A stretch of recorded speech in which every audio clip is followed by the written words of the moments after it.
αισθάνονται ευγνωμοσύνη για αυτούς τους ανθρώπους οι οποίοι περπατήσανε από την οικία της Γαλλίας μόνο και μόνο για να μας συμπαρασταθούν. Τώρα η δίκη αναβλήθηκε για τις 20 του μηνός. Τι θα κάνουν αυτά τα παιδιά μέχρι τότε?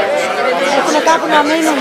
Έχουν δικαίωμα να πάνε όπου θέλουν και έχουν δικαίωμα επίσης να μην παραστούν στο δικαστήριο, να εκπροσωπηθούν από τους δικηγόρους. Είναι βέβαιο ότι θα αθωωθούν, διότι η δίωξη αυτή συνιστά κλασική περίπτωση πολιτικής δίωξης.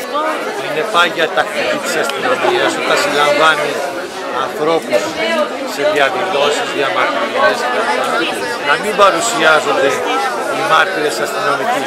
Το ίδιο συνέβη και στην περίπτωση των προσυμφέντων για τα γεγονότα της ΔΕΗ όταν συνελήφθησαν οι συνδικαλιστές πάνω στη Μεσογείο. Με αποτέλεσμα να αναβληθεί η δίκη. Η κυβέρνηση αυτή έχει εφαρμόσει μορφές τρομοκρατίας, οι οποίες όμως δεν θα περάσουν, διότι ο Έλληνας δεν φοβήθηκε τα τάξη των Γερμανών, δεν θα φοβηθεί τα μάτια του Παπαδήμου.